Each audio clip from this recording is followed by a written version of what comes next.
स्थापकाय च धर्मस्य सर्वधर्म स्वरूपिणे अवतार वरिष्ठाय रामकृष्णाय ते नमः। जय ठाकुर, जय माँ। आज की अमृतवाणी का शीर्षक है जीव का सच्चा स्वरूप और मृत्यु तथा पुनर्जन्म। संख्या 1 के बाद शून्य लगाते हुए चाहे जितनी बड़ी संख्या पाई जा सकती है, पर यदि उस एक को मिटा दिया जाए तो शून्यों का कोई मूल्य नहीं होता। उसी प्रकार जब तक जीव उस एक स्वरूप ईश्वर के साथ युक्त नहीं होता, तब तक उसकी कोई कीमत नहीं होती। कारण जगत में सभी वस्तुओं को ईश्वर के साथ संबंध होने पर ही मूल्य प्राप्त होता है।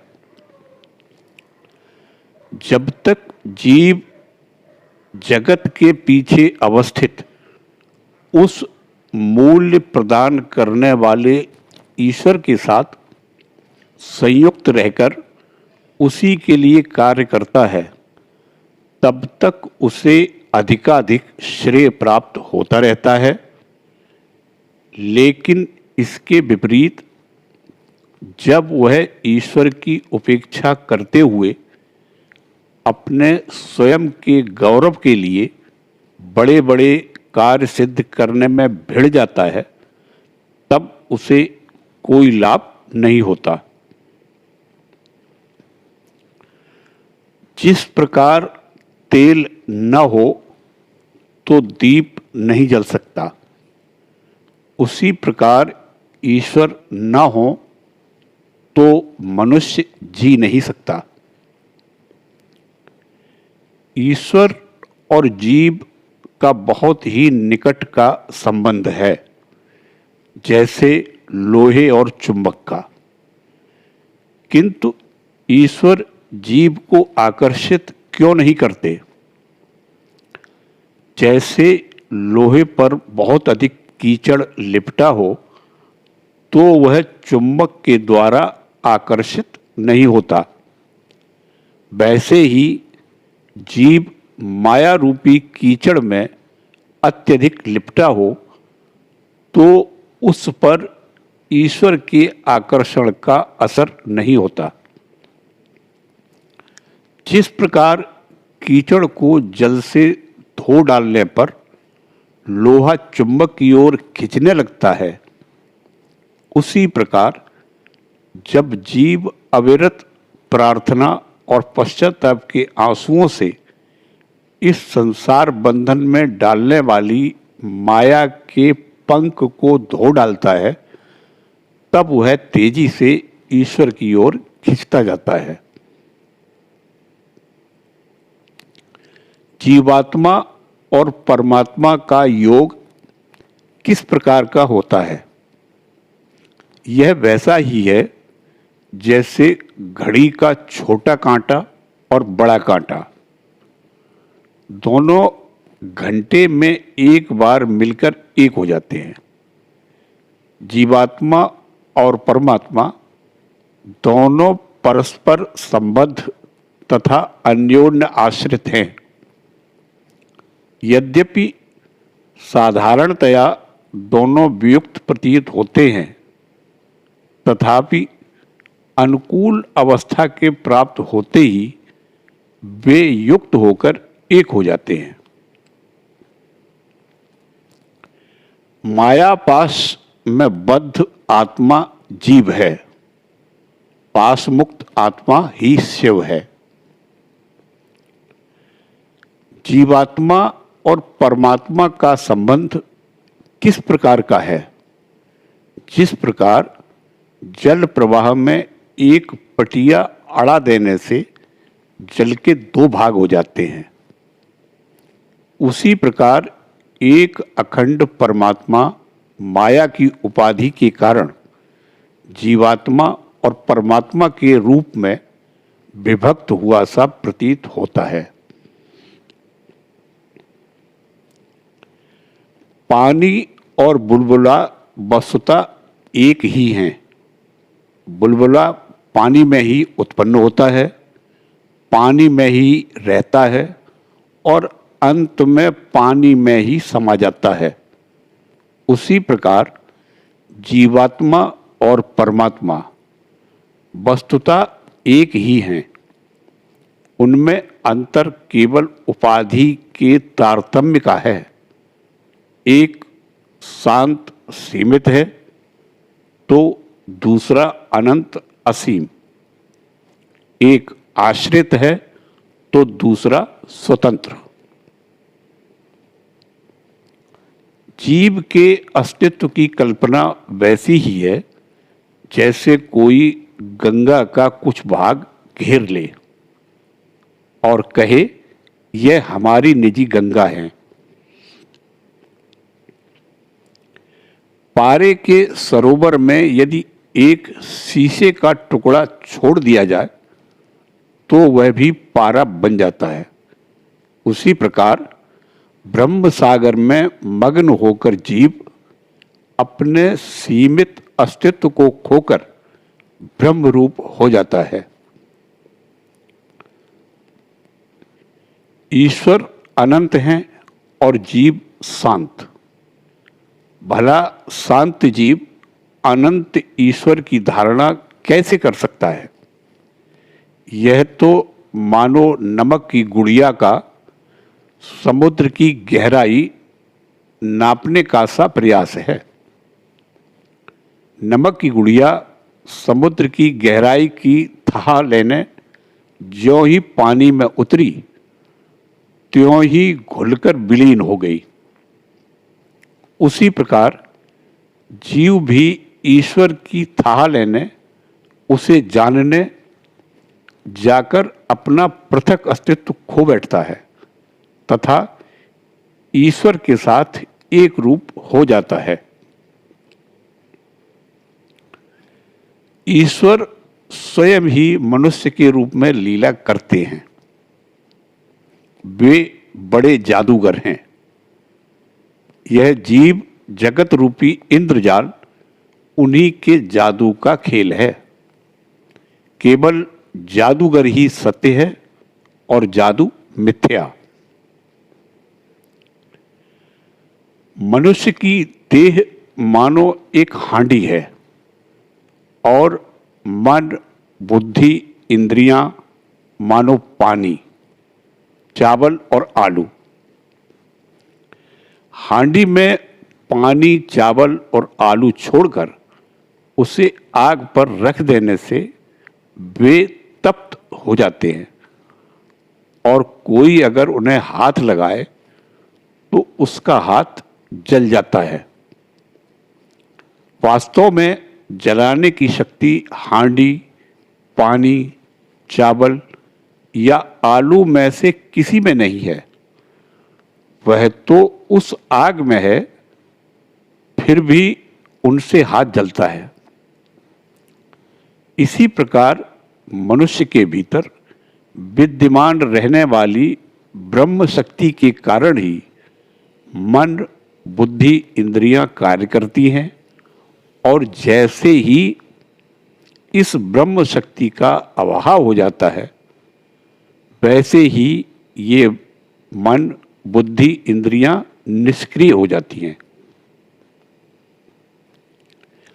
जीव वास्तव में सच्चिदानंद स्वरूप है, किंतु अहम भाव के कारण वह विभिन्न उपाधियों में उलझकर अपने यथार्थ स्वरूप को भूल बैठा है।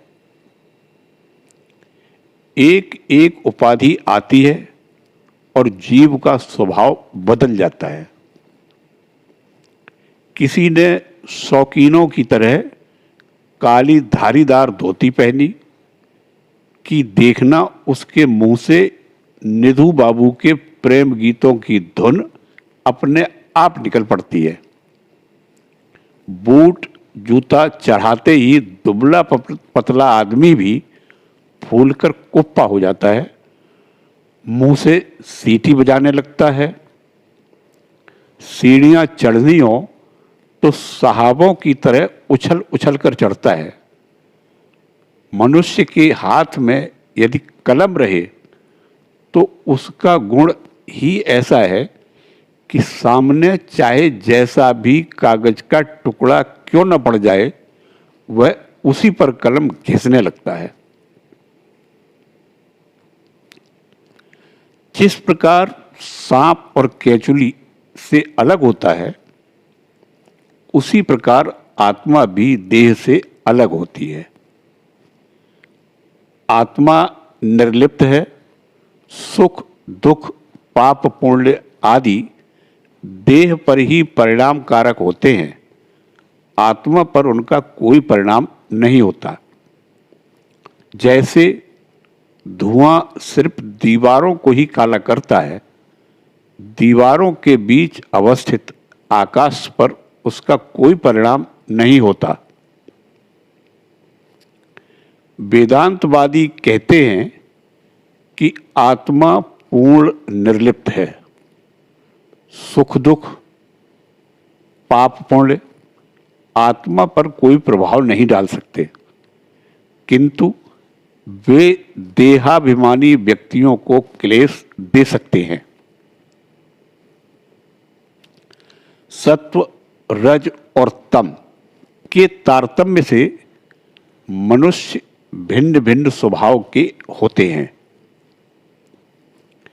वस्तुतः सभी जीवों का यथार्थ स्वरूप एक ही है, किंतु अवस्था भेद के अनुसार वे 4 दर्जे के होते हैं: बद्ध, मुमुक्ष, मुक्त और नित्य मुक्त।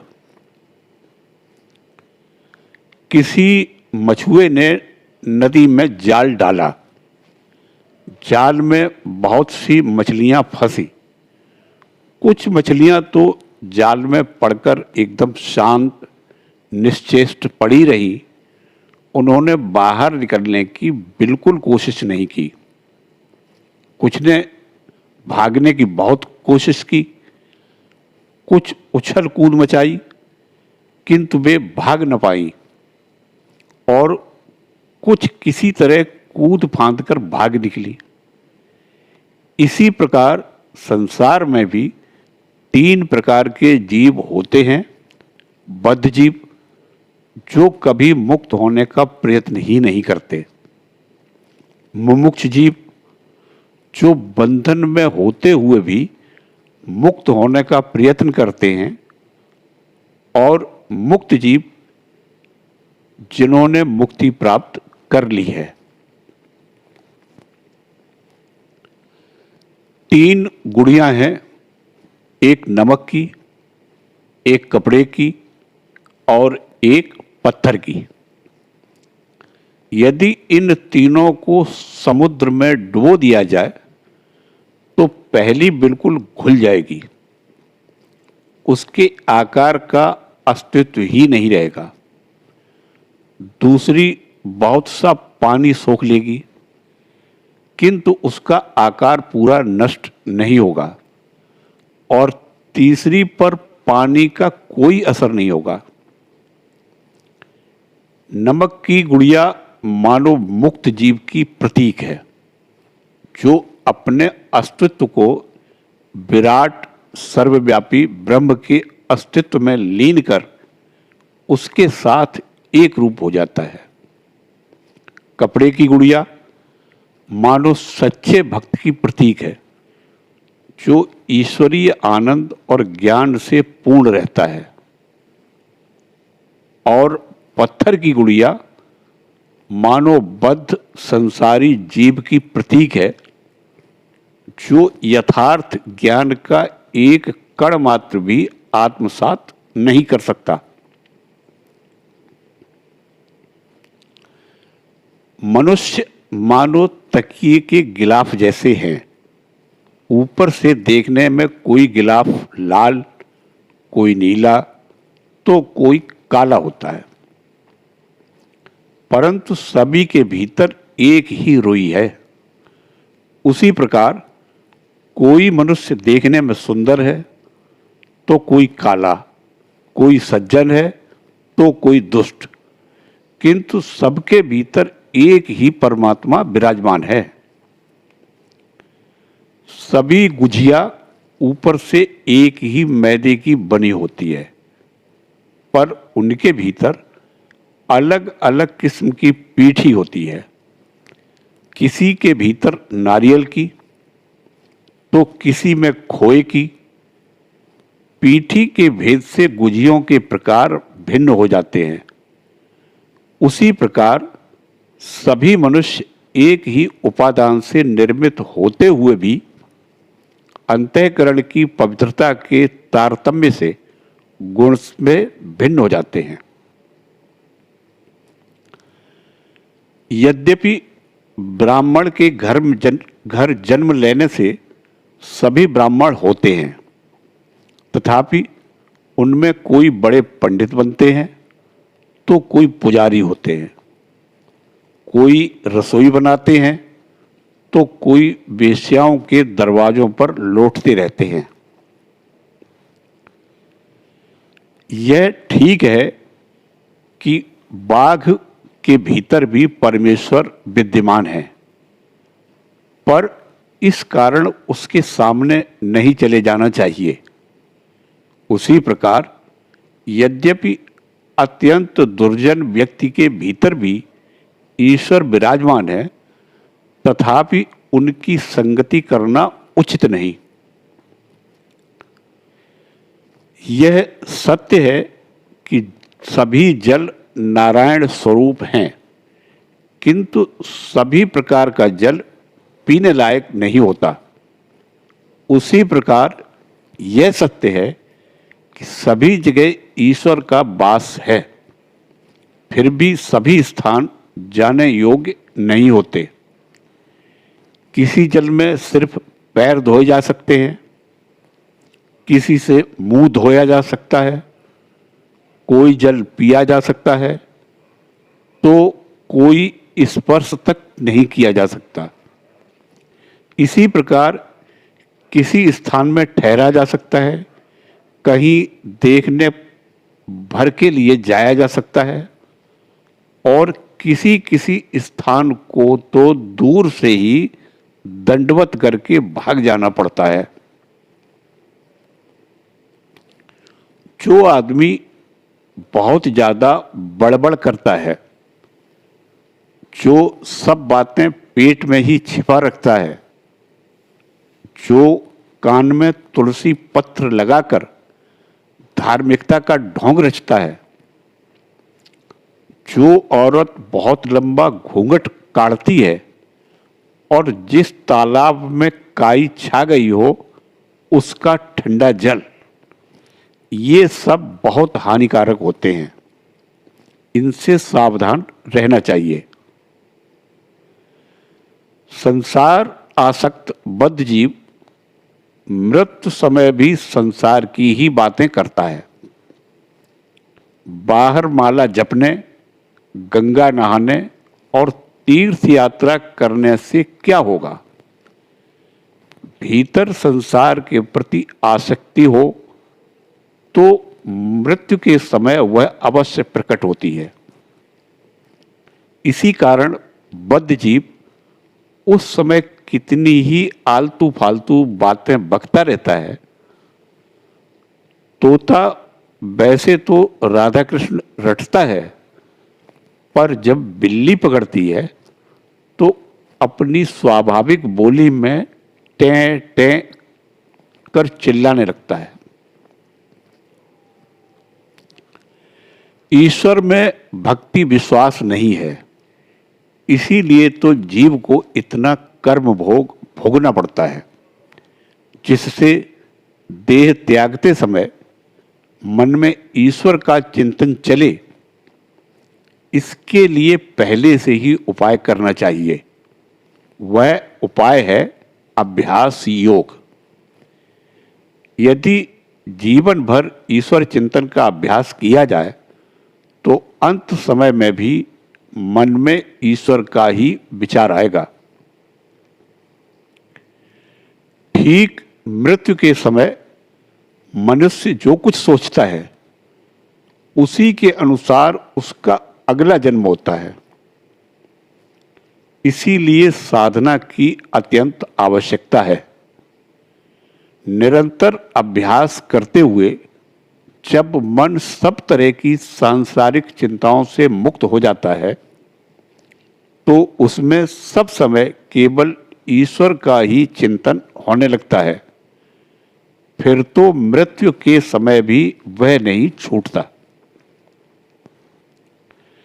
अगर कच्ची मिट्टी की हांडी फूट जाए तो कुम्हार उस मिट्टी से फिर नई हांडी बना सकता है, किंतु पकी हुई हांडी के टूट जाने पर ऐसा नहीं किया जा सकता।